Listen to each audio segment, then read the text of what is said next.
관할권이 창설되게 됩니다. 그래서 우리 교재에 보면은 ICJ 규정 제36조 2항에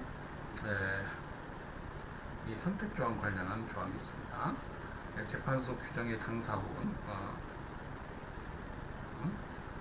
ICJ 36조였는데 재판소 규정의 당사국은 다음 사항에 관한 모든 법률적 분쟁에 대하여 재판소의 관할을 동일한 의무를 수락하는 모든 다른 국가의 관계에 있어서 당연히 또는 특별한 합의 없이도 강제적인 것으로 인정한다는 것을 언제든지 선언할 수 있다.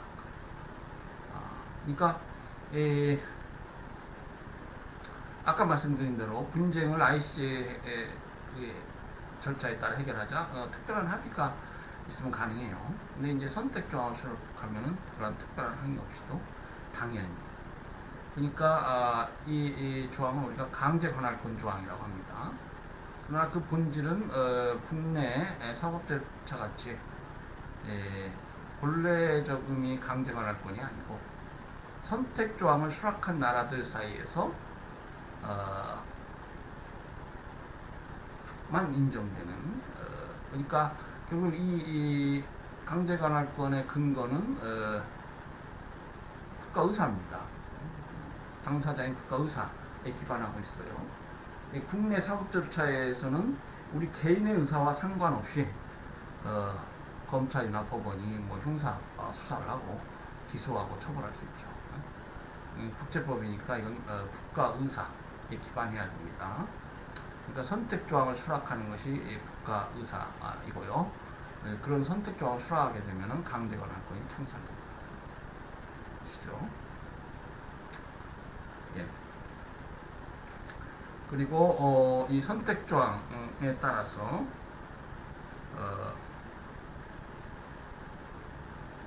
그 국제사법재판소의 관할 대상이 되는 분쟁이 뭐냐? 보면은 아까 다음 사항에 관한 모든 법률적 분쟁에 대해서 재판소가 관할권을 행사한다 이렇게 돼 있죠. 다음 사항이 뭐냐면 조약의 해석, 관련한 법률적 분쟁, 국제법상의 문제, 확인되는 경우 국제의무 위반에 해당하는 사실의 존재, 그리고 국제의무 위반에 대해서 이루어지는 배상, 성질 또는 범위 문제, 이런 문제들을 이제 국제사법재판소가 심리하고 판정한다는 것입니다.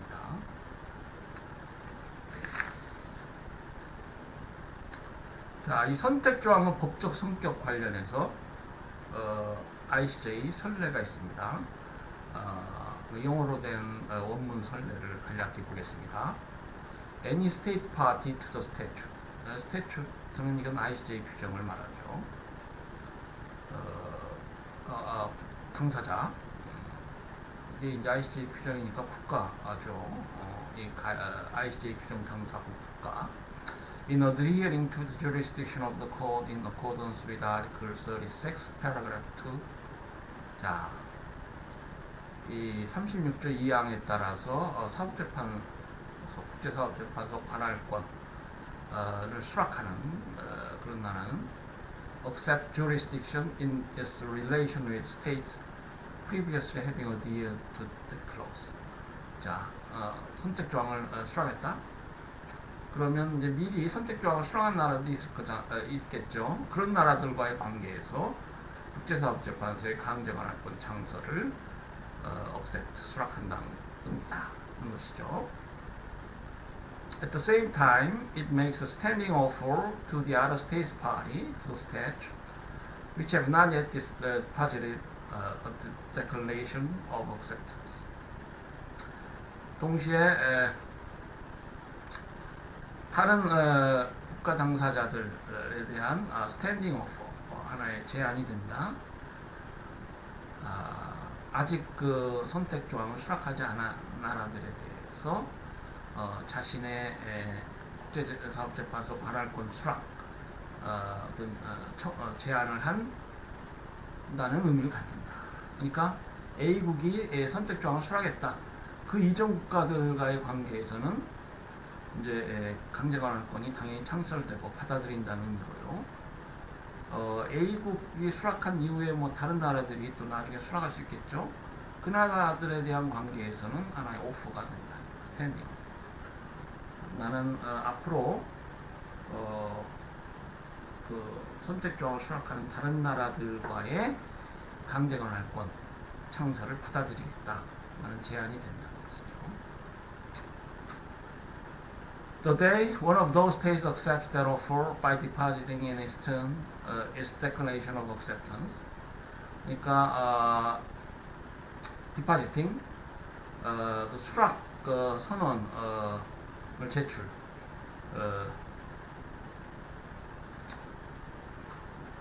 하는 그날 그 당사자는 the consensual bond is established and no further condition needs to be fulfilled. consensual bond, 다른 나라들과의 관계에서 선택조항을 수락했다. 그럼 다른 나라들과의 관계에서 이미 이러한 그 강제관할권 창설이 됐다는 것을 받아들이는 것이고요. 다른 특별한 더 어떤 조건이나 이런 것들이 필요하지 않다. 네, 그래서 선택조항 수락에 관련해서 이제 성결적 항변이 있었고, 프리리미널의 objection. 이 성결적 항변은 우리 국내 민사 절차에서 본안전 항변 비슷하게 지금 적법하게 ICJ 관할권이 창설된 것이 아니다. 본안에 관해서 판단하지 말아라. 본안에 들어가기 전에 하는 항변을 우리가 preliminary objection이라고 불러요. 예, 그래서 카메룬과 나이지리아 간의 이 성결적 항변에 대한 판단을 하면서 ICJ가 이렇게 사실했다는 것이죠. Declarations of acceptance of the compulsory jurisdiction of the court. 그러니까 ICJ의 강제관할권을 받아들인다는 선언. facultative. 이거는 우리가 보통 faculty는 뭡니까? 뭐 대학교의 각 뭐 전문 단과 대학들을 얘기하죠. 그래서 이제 그런 데서 나온 말인데 facultative 하면 상당히 강고한 뭐 그런 뜻입니다. 구성적인 unilateral engagement. 수락선언은 어떤 이런 강제관할권 창설 같이 강고한 성격을 갖고요. 단일한 그러니까 일방적인 어떤 선언이다 라고 할 수 있죠. The states are absolutely free to make or not to make. 국가들이 수락선언을 할 수도 있고 안 할 수도 있다. 완전히 자유다. In making the declaration, 선언함에 있어서 a state is equally free either to do so unconditionally. 그래서 무조건 조건 없이 할 것인가, and without limit of time for its duration. 그래서 어떤 그 자신 선언의 존속 기간 관련해서 어떤 제한 없이 할 것인가. 그러니까 3년간 이 수락선언이 유효하다 할지 뭐 시간에 제한을 둘 수도 있어요. 조건 없이 할 것인가, 시간상 제한을 둘 것인가, or to qualify it with conditions or reservations. 어떤 일정한 전제, 조건, 또 유보 하에 수락선언을 할 것인가. 모두 이게 수락선언하는 국가가 자유롭게 할 수 있는 것이다. 이런 것이죠. 1984년 판례입니다. 1984년 그 미국과 니카라과 간의 분쟁에 관련한 사례예요. 계속 또 나오네요. In particular, it may limit its effect to disputes arising after a certain date. 어떤 특정 일자 이후에 발생하는 분쟁에 대해서만 강제관할권 수락한다랄지 이런 것도 가능하다는 것입니다. Or it may specify how long the declaration itself shall remain in force. 그 선언이 언제까지 유효하다 뭐 이런 것 다 이렇게 구체적으로 어떤 조건을 붙일 수 있다는 것이죠. or one notice will be required to terminate. 그리고 그 수락선을 종료시키기 위해서 어떤 통지가 필요한가? 뭐 어떤 방식으로 수락선을 종료하겠다. 이런 선언, 수락선을 하면서 그런 조건을 달 수 있다는 것입니다.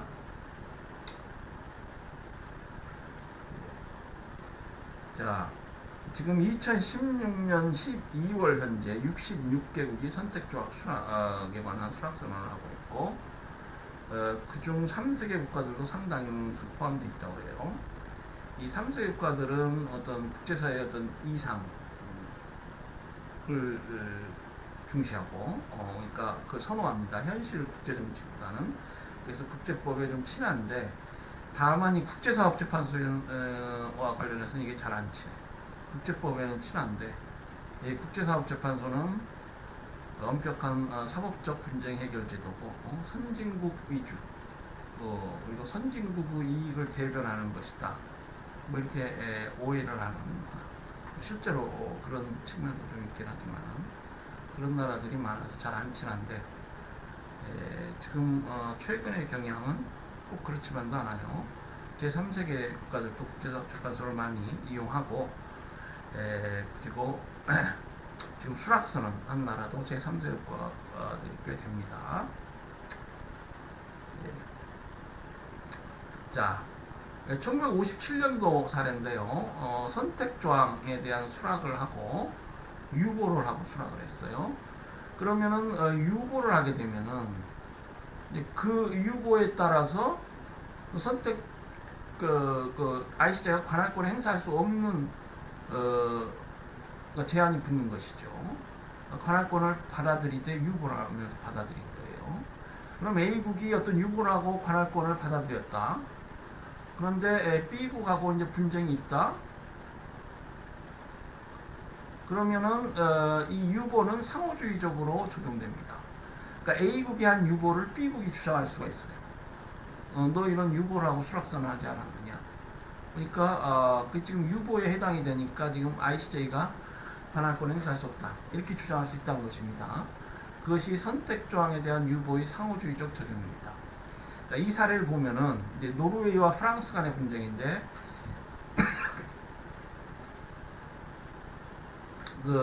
분쟁 사안은 노르웨이 정부가 발행한 공채가 있어요. 국가는 공채를 발행하죠. 거기에 이제 변제 조건이 있는데 이 변제 조건에 관해서 양국이 사실 법과 사실 관련해서 이제 이견이 발생하고 청구가 있고 반대하고 그거는 국제 분쟁이 발생했습니다. 이제 프랑스와 노르웨이는 이 선택 조항을 수락한 ICJ 선택 조항을 수락한 나라들입니다. 그래서 프랑스는 당연히 이제 노르웨이를 상대로 제소할 수가 있는 거예요. 일본은 지금 ICJ 이 관할권을 수락한 나라인데 선택 조항을 수락했어요. 우리나라는 수락하지 않았습니다. 그러니까 일본이 그 독도 분쟁이나 뭐 이런 문제들을 국제사업재판소에 제소할 수 없어요.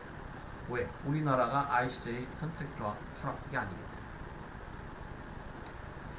자, 근데 이제 프랑스가 선택조항을 수락할 때 본질적으로 국내 관할권에 속하는 사항, 요거는 그러한 문제에 대해서는 ICJ가 관할권에 행사할 수 없다. 수락선언이 적용되지 않는다. 이런 유보를 첨부했어요. 그러니까 노르웨이가 이 프랑스 유보를 원용했습니다. 상호주의적으로 이게 적용된다고 그랬죠. 너 이러한 유보하지 않았느냐. 국내법적 사항은 제외된다. 그리고 이 노르웨이 공채 관련한 분쟁은 노르웨이 정부 자신의 국내 문제다. 관할권 불성립을 주장했습니다. ICJ 다수 의견은 유보의 상호주의적 효과에 따라서 노르웨이 주장을 인정했습니다. 여기는 이제 소수 의견인데요. 라우터 파우 판사의 소수 의견이 있습니다. 개별 의견, 세퍼레이트 오피니언, 개별 의견인데 예, 프랑스의 유보는 자동 유보다. 그러니까 국내적 분쟁에 대해서는 자동적으로 이게 적용되지 않는다. 뭐 이렇게 유보를 했어요. 이 자동 유보는 관할권 유무는 ICJ 스스로 결정한다는 규정 제36조.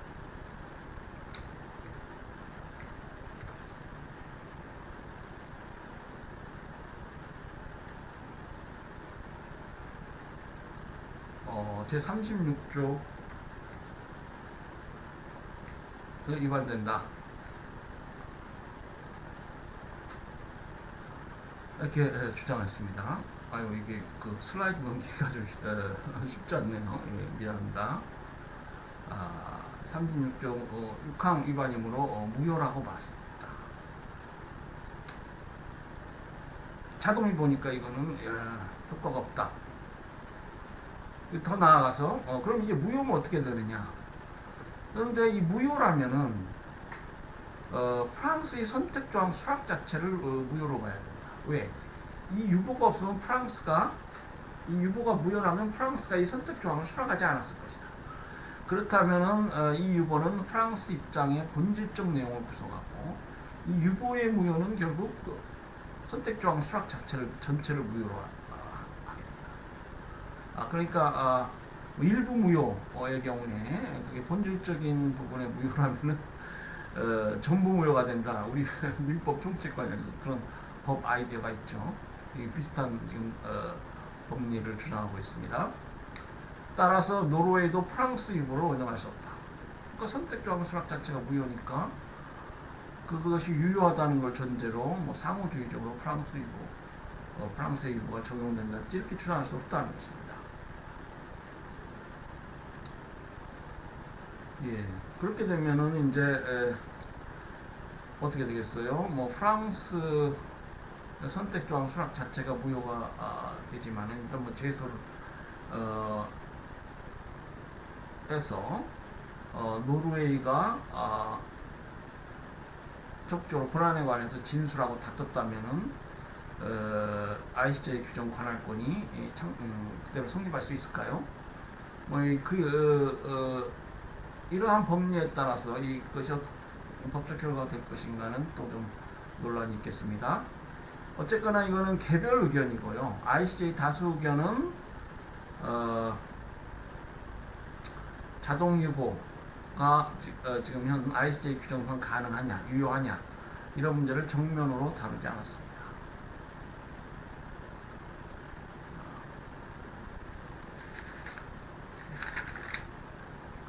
예. 다음으로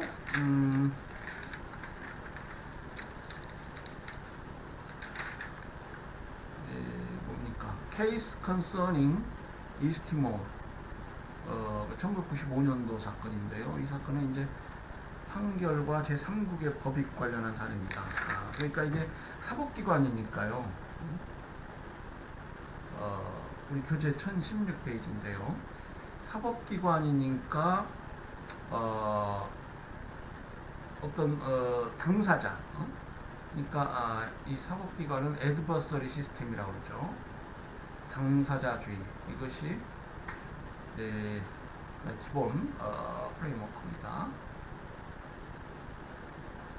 그러니까 법원이 어떤 판결한다, 또 심리라고 뭐 그러한 경우에는 그 원고와 피고, 그 당사자의 권리 의무 관계에 관해서 확정해 주는 거예요. 어떠한 권리 의무 관계에 있다. 이걸 확정해 주는 것이 이제 사법 기능의 본질이죠.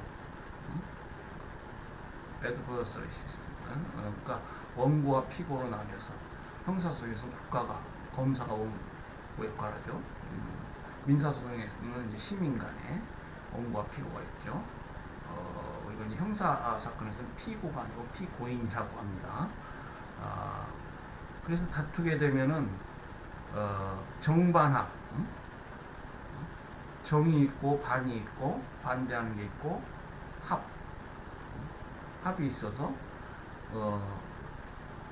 진리에 도달할 수 있다. 이런 정반합 논리도 있지만은 우리 이제 법원 절차가 기본적으로 이런 구도가 있다는 것이죠.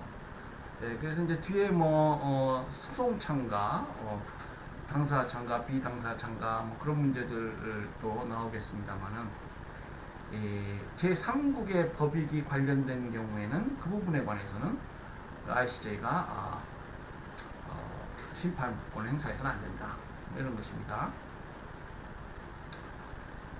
다만 이 제3국의 법익이 뭐냐? 그러니까 이 판결이 제3국에 대해서 어떤 영향력을만을 미치는 것이냐, 아니면 제3국의 법적 권리, 의무를 변모시켜 바뀌게 하는 그런 성격의 것이냐. 그래서 엄격하게 후자에 해당하는 경우에만 이제 심판해서는 안 되고요. 그 부분에 관해서 심판해서 안 된다. 이런 법 원칙이 있습니다. 그것이 이제 이 사례에서 1995년도 동티모르 사건에서 ICJ가 그 부분에 관해서 이제 설시하고 그 영어 원문입니다. The court records in this respect that one of the fundamental principles of the statute, ICJ 규정이죠. ICJ 규정의 가장 근본적인 하나의 원칙은 it cannot decide a dispute between states to its jurisdiction. 그래서 국가들 간의 관할권, 국가들 간의 분쟁을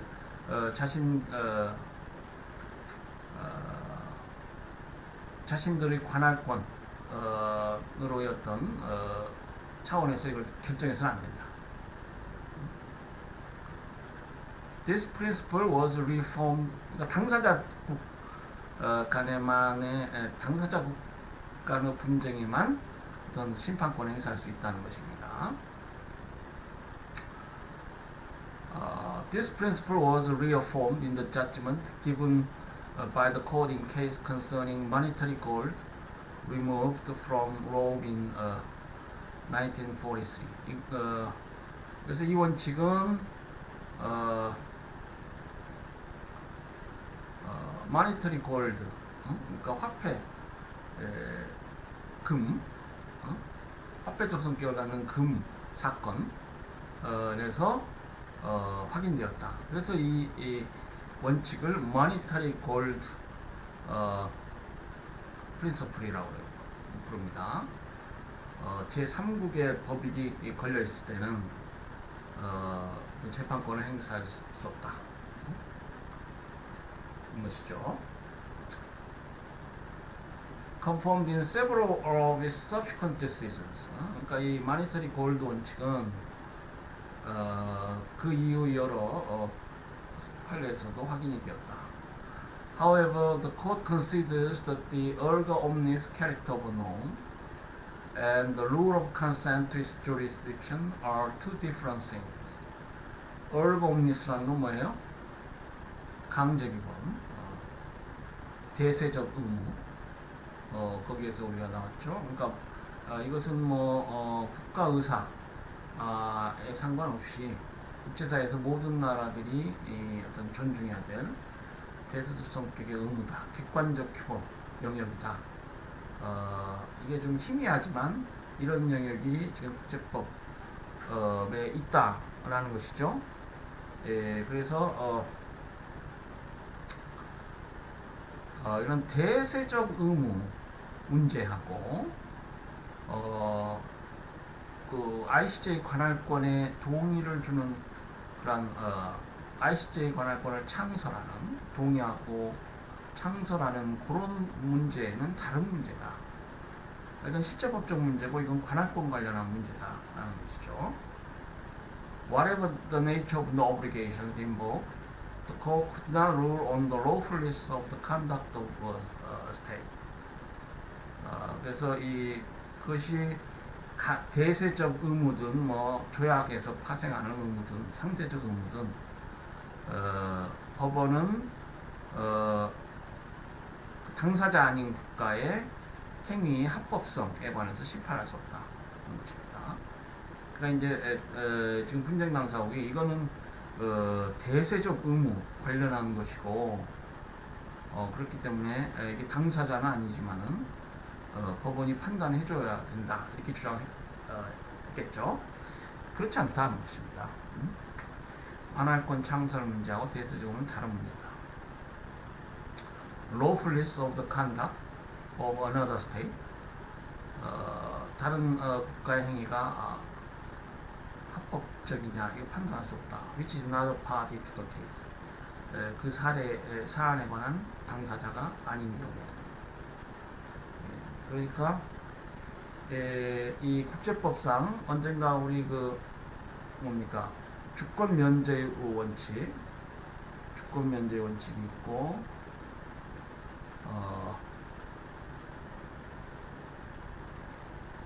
그거는 이제 당사자 자체에 관련해서 제3국이 재판권 행사할 수 없다 이런 원칙이었죠. 그리고 이제 국내 문제, 타국 국내 문제에 관련해서 일부 재판소가 국내 타국의 국내적 행위의 적법성 여부를 심판할 수 없다. 그런 판례가 미국 국내 법원을 중심으로 해서 쭉 성장해 왔다. 그래서 이제 그와 관련해서 생각을 해보시면은 이런 경우하고 좀 비슷하죠. 당사국이 아닌 다른 나라 ICJ 지금 현재 사안의 분쟁 당사국이 아닌 다른 나라의 행위 이게 합법이냐 적법이냐 이거를 미국 연방 대법원이 판단하지 않듯이 판단을 뭐라 할까요? 디퍼한다고 해요. 디퍼. 그러니까 문제된 국내 정부의 판단이 합법적이라는 걸 존중한다는 것입니다. 미국 국내법원이 행위 합법성인 걸 판단하지 않듯이 국제사법재판소 또 이제 이러한 경우에 그와 같은 원리에 따라서 이해할 수 있겠습니다. 자, 그래서 이 보면은 이제 우리 교재에 쭉 라 그랜드 케이스 언젠가 나왔죠. 독일인 독일인 흉악범 관련해서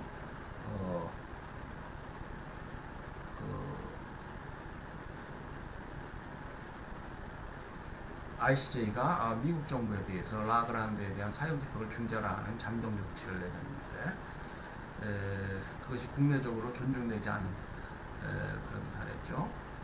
자, 그리고 보면은 안보리 이러한 분쟁의 ICJ 회부 가능성 문제를 한번 좀 생각해 볼 필요가 있습니다. 그러니까 이제 안보리는 UN 한 기관이죠. UN 총회가 있고 안보리가 있고 여러 전문기관이 있습니다. 그렇기 때문에 이제 권고적 의견은 구할 수가 있어요. 어떤 국제법적 문제가 있을 때 총회와 마찬가지로 ICJ 권고적 의견을 구할 수 있습니다.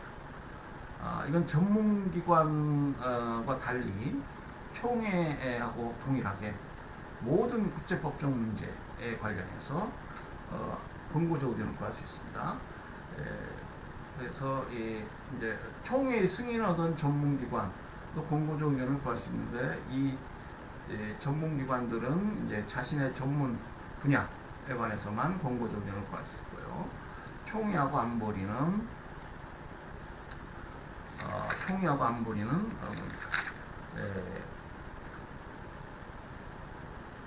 모든 국제법적 분쟁에 관해서 권고적 의견을 구할 수 있습니다.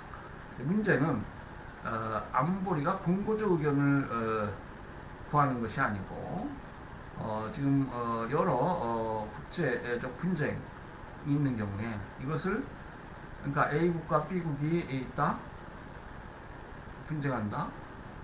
또 여러 나라들이 뭐 전쟁 상태에 있다. 가지고 오만 못된 짓을 다 한다. 자, 그럼 이런 분쟁을 ICJ 가서 이게 국제법적으로 어떻게 되느냐 이렇게 판단해 주시오. 이걸 그냥 A국과 B국을 당사자로 하는 그런 문제, ICJ가 이걸 판단해달라 이렇게 할 수 있느냐 그런 문제입니다. 실제로 이 안보리는 그동안에 국제 평화 안전을 유지하기 위해서 많은 노력을 했고 국제사에서 가장 힘 있는 기관이라고 할 수 있겠죠. 그리고 실제로 유고 전범재판소랄지 재판소를 세워서 그 국제법 적인 어떤 사법 절차를 실제로 관리하고 그런 힘 있는 기관입니다. 그렇기 때문에 어떻게 보면 ICJ에 이걸 회부할 수도 있다 이렇게 또 볼 수 있는데요.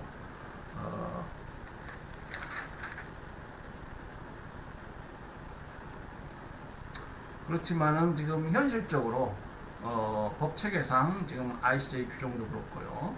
실제로 안보리가 국가들 간의 분쟁을 ICJ에 회부할 가능성은 낮고 또 법적으로 어떤 조화롭지 않다 이렇게 보고 있어요.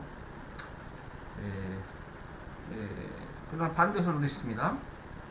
헌장 제7장에 안보리의 구속력 있는 결의로 그것이 가능하다는 그런 견해도 있습니다. 자,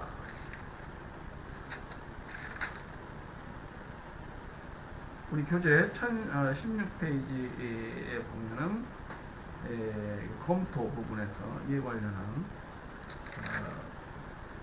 설명이 있습니다. 자, 다음으로 이 확대 관할권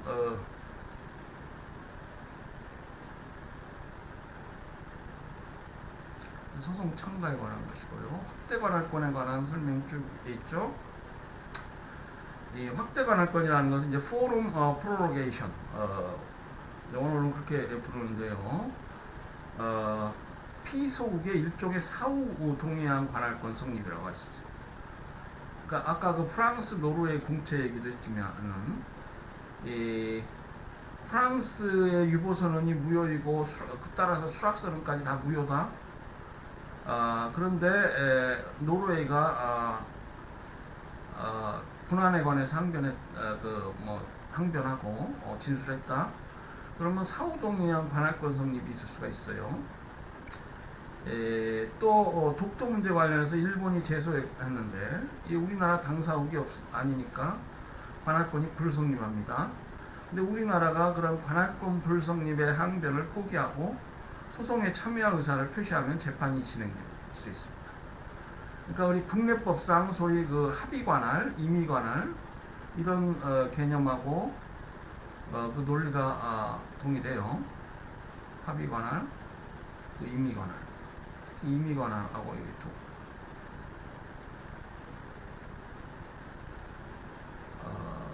동일한 성격의 것이다 이렇게 얘기할 수 있습니다. 임의관할권 해당이 되겠네요. 또 이 합의관할보다도 오히려 임의관할 여러분이 이해하시면 되겠습니다. 이걸 우리가 확대관할권이라고 하는데 확대관할권이 성립되기 위해서 피소국이 어떤 행동을 해야 되느냐, 특별한 형식이 요구되지 않고요. 명시적으로 관할권을 수락하는 의사표시를 통해서 할 수도 있고요. 그러니까 묵시적 동의, 명시적 동의에 따라서 확대관할권이 인정될 수 있습니다. 그런데 지금 이 확대관할권 관련해서 이제 과거에 관할권 성립의 근거가 없어도 일단 제소하고 보자. 왜냐하면은 이 국제사회에서 그러한 제소가 어떤 자국의 어떤 정치적 입지랄지 이런 데 유리할 수 있으니까요. 그래서 제소가 남발되기도 하고 그랬습니다. 그래서 이 ICJ 규정을 만들었어요. 이제 그렇게 되면은 그 확대관할권 제도가 오용이 되고 그런 문제가 발생하기 때문에 과거와 달리 과거에는 일단 제소가 접수되면 그 피속을 포함하여 유엔 사무총장 및 회원국에게 그 사실을 통보하고 사건 목록을 뭐 포함시키고 뭐 그랬는데요. 지금은 단순한 제소가 사실만으로 이런 절차가 진행되지 않고요. 1978년인가 규칙을 개정해서 이를 제한하는 조항을 설치했습니다. 그래서 별도의 관할권 성립의 근거, 피소옥도 응소에 동의하지 않은 경우 제소 사실만으로는 ICJ 사건 목록에 등재되지 않고 후속 절차도 진행되지 않는다. 이렇게 개정을 했어요. 다만 이제 확대 관할권 성립이 가능할 수 있으니까 지금 이런 제소가 있었다라는 사실만 피소옥에 통보되게 하고 있습니다.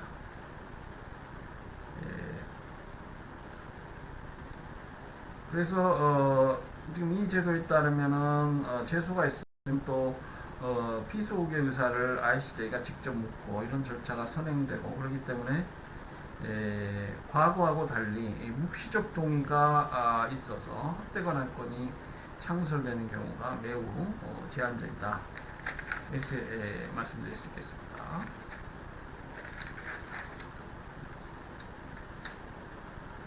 자, 다음으로 우리 그 ICJ 재판 준칙 관련해서 보면 ICJ가 자신에게 회부된 분쟁을 국제법에 따라 이제 재판할 때 어떤 준칙에 따라 이걸 재판하느냐. 우리 그 앞에서 국제법 법원 관련해서도 설명드렸죠. 조약, 관습국제법, 법의 일반 원칙, 법칙 발견의 보조수단으로서의 판례와 학설을 적용하여 재판한다. 38조 1항에 이렇게 있습니다. 그래서 재판의 준칙은 이제 명확하게 규정되어 있는데요. 또 그 2항에 보면은 분쟁 당사국이 합의하는 경우 국제사법재판소는 형평과 선에 의해 재판할 수 있다. 이렇게 되어 있습니다. 형평과 선. 그런데 이제 재판 준칙 관련해서 재밌는 건 2001년도 카타르와 바레인 간에 카타르와 바레인 간의 해양 경제 분쟁에 관련한 사례인데요. 이 사례에서 지금 관습 국제법을 양 당사국이 합의해서 지금 해양법 위반 내용을 관습국제법으로 인정한다. 이게 수락한 경우에 이 해양법 위반이 이 양 당사국의 주장만으로 적용할 수 있는 법이 되느냐. 국제사법재판소는 양국의 입장을 존중해서 이 해양법 위반 내용을 적용했어요. 그렇지만은 법리적으로 이 관습국제법인가 아닌가는 국제사법재판소가 판단해야 돼요. 이게 법적 문제죠. 그 양 당사국이 합의할 문제가 아닙니다. 양 당사국이 해양법에가 가입 당사국이면 당연히 그게 적용이 되는 것이고요. 한 나라가 가입 당사국이 아니다랄지 해양법이 적용될 수 없는 상황이라면 이제 관습국제법이어야 적용이 될 텐데 이게 관습국제법이냐는 ICJ가 판단해야 된다. 이 사안은 양 당사국이 관습국제법이라고 합의를 했어요. 그래서 그것만으로도 재판의 준칙이 된다라는 사례인데 좀 법리적으로 이제 비판이 좀 있을 수 있는데요. 어쨌거나 양 당사의 합의를 존중했다는 점에서 아마 ICJ가 그렇게 판단한 것 같습니다. 자, 우리 교재 1022페이지에 있는데 2001년도 라그랜드 케이스 아까 설명을 드렸죠. 휴학 독일인 휴학법에 관련한 사례인데 지금 이 라그랜트라는 사람이 소위 형사 절차에서 적법 절차 보통 변호인 접견권 그리고 이런 외국 섭외 사건의 경우에는 영사 접견권 뭐 이런 것들이 있습니다. 그게 보장이 돼야 되는데 그것이 보장되지 않고 형사 절차가 진행되고 뭐 사형 판결이 선고되고 지금 사형 집행 전이다. 뭐 이런 단계에서 이것이 이제 국제법적으로 문제되어서 ICJ가 잠정 조치를 내렸어요. 자, 형사적 문제, 민사적, 형사적 문제는 주정부의 관할권 영역이다. 연방헌법상. 그러니까 민형사 문제에 관해서 그 연방헌법에 특별히 규정된 사항, 이건 연방정부의 권한이고 규정되지 않은 모든 국가의 권한은 주정부가 행사하게 되어 있습니다. 근데 뭐 이런 민형사 문제에 관해서 연방헌법에 연방정부의 권한으로 한다는 사항이 없으니까 주정부가 형사법도 마련하고 뭐 이런 형사조사를 진행시키고 사형집행을 합니다. 그러니까 아리조나 주지사가 이제 직접적으로 권한과 책임이 있는 자니까 미국 정부는 외교적으로 쪽으로 대변하죠. 연방 정부죠. 미국 정부라고 하면 연방 정부입니다. 그러니까 ICJ가 이제 미국 정부를 통해서 상위권을 중재해라 뭐 이렇게 했는데 이제 미국 정부는 연방 정부는 아리조나 주지사에게 전달했지만 전달하면서 미국은 영국도 그렇지만은 국제법과 국내법에 관해서 이원론적 입장이죠. 그래서 국제법이 직접 국내의 법원에서 법으로 구속력을 갖는다고 보지 않습니다. 아주 예외적으로 구속력을 갖는 경우가 있고요. 원칙은 구속력이 없어요. 그렇기 때문에 ICJ 잠정 조치 이것도 구속력을 갖지 않는다. 이렇게 의견을 달아서 아리조나 주지사에게 전달했어요.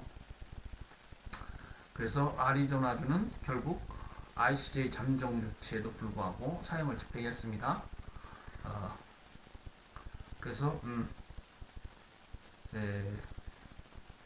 결국 ICJ의 잠정 조치 법적 구속력이 부인된 사례인데요. 이로 인해서 지금 많은 미국의 국제법학자들이 뭐 여러 항의를 뭐 여러 루트를 통해서 제기하고요. 그런 사례입니다. 자, 어쨌건 ICJ는 ICJ 규정 제41조에서 잠정 조치는 당사국에 대해 법적 구속력을 가진다 이렇게 판단했어요.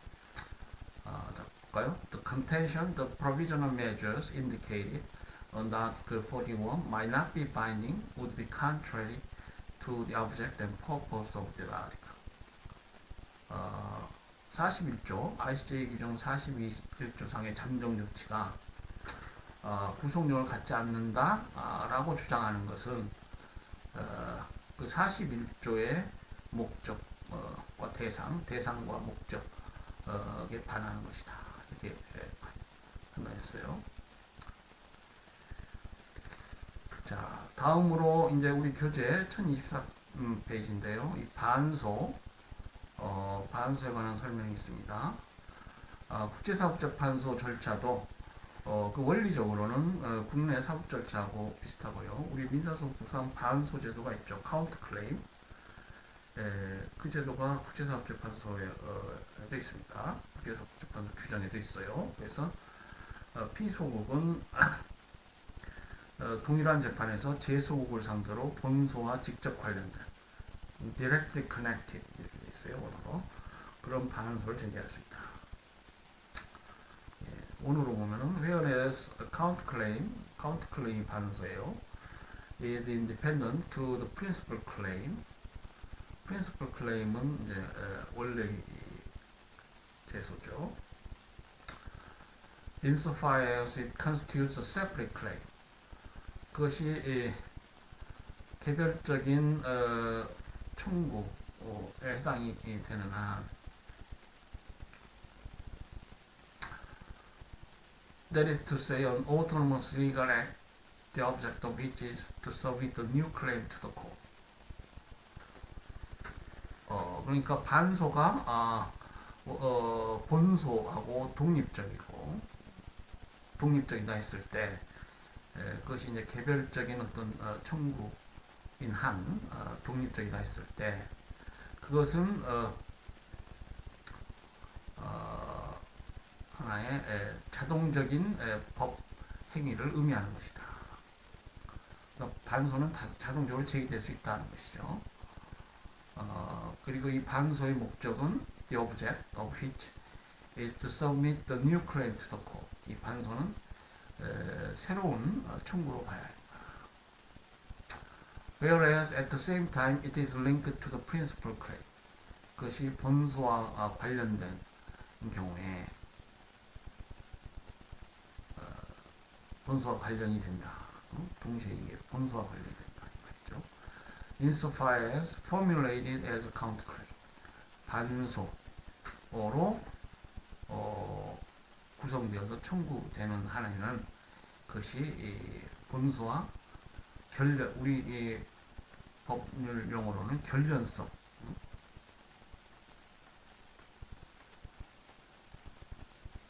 결련성이라고 할 수 있겠죠.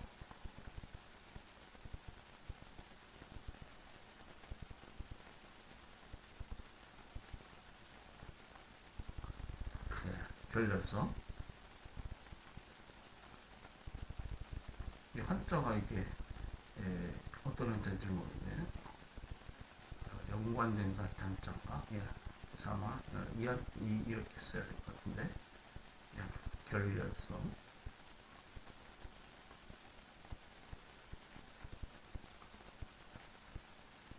그래서 본소와 반소는 결련성을 가져야 된다. 그런 경우에는 반소를 제기할 수 있다. 이것이죠. 예, 그래서 ICJ도 우리 국내 민사법상 제도 본소, 반소 제도가 있어요. 자, 다음으로 이제 소송청과 관련한 규정이 있습니다. 이 소송청과 관련은 이제 62조하고 또 63조가 있는데요. 보면은 62조를 보면 사건의 결정에 영향을 받을 수 있는 법률적 이해관계가 있다고 인정하는 국가는 재판소에 그 소송에 참가하는 것을 허락하여 주도록 요청할 수 있다. 그러니까 법률적 이해관계, 이게 중요한 키워드고요. 요청할 수 있다. 이게 또 키워드입니다. 이걸 우리가 요청 참가라고 그래요. 그래서 이제 권리 참가, 당연히 참가하는 수 있는 권리 참가가 있고 허락을 받아서 요청을 하고 허락을 받아서 참가할 수가 있습니다. 이 62조는 요청 참가가 되겠습니다. 재판소는 이 요청에 대해 결정한다. 이렇게 되어 있고요. 62조 요청 참가, 63조 권리 참가. 62조 참가, 요청 참가에는 비당사자 참가와 당사자 참가가 있습니다. 비당사자 참가는 소송의 법률적 성질의 이해관계는 같지만 특별히 권리를 주장하고 의무가 있는 것이 아니어서 그러니까 당사국이 아닌 자격에서 소송 참가를 하는 경우가 있습니다. 이거 비당사자 참가라고 하고요. 실제로 자신의 권리를 주장하고 상대국의 의무를 주장하는 당사자로서 참가하는 경우가 있습니다. 이 파티 인터비너라고 하는 것인데 이 당사자 참가는 소송 참가를 하는 제3국이 사건의 당사국이 되는 경우가 이제 여기에 해당이 되겠습니다.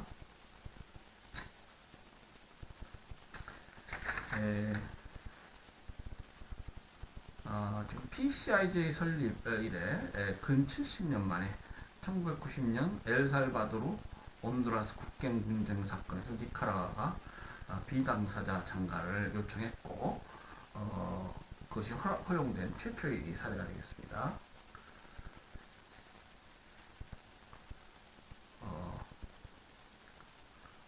그래서 이제 62조는 말씀드린 대로 비당사자 참가, 당사자 참가 있고요. 이 당사자 참가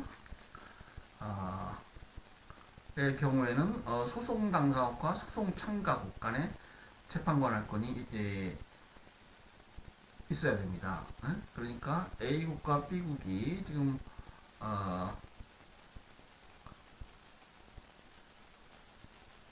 재판하고 있는데 C국이 참가를 한다. 당사자 참가를 한다. 그러면 C국과 B국 간에 또 C국과 A국 간에 ICJ 규정상 선택조항 수락 규정에 따라서 모두 ICJ 강제원활권이 인정되어야만이 이 당사자 참가가 가능하다는 거예요. 그리고 그 판결에 대해서 구속력을 받게 됩니다. 판결에 구속돼요. 당사자 참가를 하게 되면 그 판결에 구속되게 됩니다. 그리고 자신의 청구를 적극적으로 진술해야 됩니다. 주장해야 돼요. 그것이 비당사자 참가하고 차이가 있는 점이죠. 남극해 포경 사건은 호주와 일본 간의 분쟁인데 뉴질랜드가 여기에 소송 참가를 신청했어요. 이 뉴질랜드는 제63조 권리 참가 조항에 따라서 소송 참가를 신청했습니다. 그런데 이제 일본국은 이 뉴질랜드의 그 63조에 관한 소송 참가에 대해서 뉴질랜드는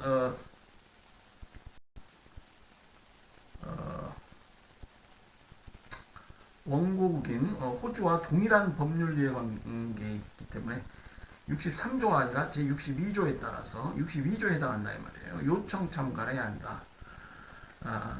이렇게 주장했어요. 결국 ICJ는 뉴질랜드의 소송 참가를 허용했습니다. 그러니까 63조 권리 참가에 해당한다고 봤어요. ICJ는 권리 참가에도 해당이 되고 요청 참가에도 해당이 되지만 결국 그 당사국의 의사를 존중해서 결국 소송 참가를 허용한 사례죠.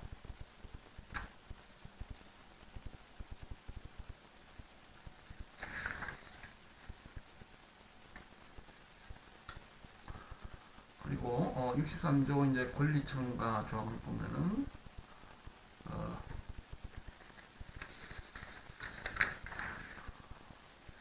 이 그 절차 관련한 조항이 있습니다. 사건에 관련된 국가의 다른 국가가 당사국으로 있는 협약의 해석이 문제된 경우에는 이게 이제 권리 참가인데 재판소에는 즉시 그러한 모든 국가에게 이걸 통보한다. 이렇게 있고요. 그렇게 통보를 받은 국가는 그 소송절차에 참가할 권리를 가진다. 다만 이 권리를 행사한 경우에는 판결에 하여 부여된 해석은 그 국가에 대해 동일한 구속력을 가진다. 당사국이 우리 참가를 했으니까 그 판결에 대해서 구속을 받아야죠. 판결이 있으면 그 판결에 구속됩니다.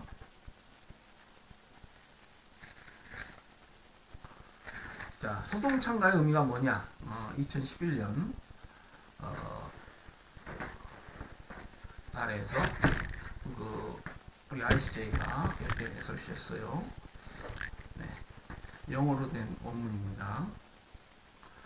The court observes that neither Article 62 of the statute nor Article 81 of the rules of court specifies the capacity in which a state may seek to intervene and accepted that the state may be permitted to intervene under the Article 62 of the statute either as a non-party or a party. 그래서 여기 비당사자 참가, 당사자 참가를 할 수 있다.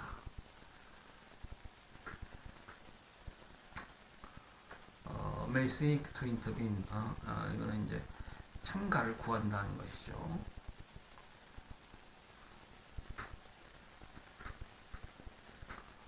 그래서 허락을 받아서 참가할 수도 있고요. 권리로서 참가할 수도 있다. The fact remains that whatever the capacity in which a state is seeking to intervene, it must fulfill the condition laid down by Article 62 of the statute. 그러니까 그 나라가 국가가 지금 소송 참가를 청구하고 있을 때, 구하고 있을 때, 요청하고 있을 때, 그것이 뭐 권리 참가든 뭐 요청 참가든 62조 상의 조건을 충족시켜야 된다. 그리고 demonstrate that it has an interest of legal nature. 어떤 법률적 성격의 이해관계가 있다는 것을 증명해야 합니다.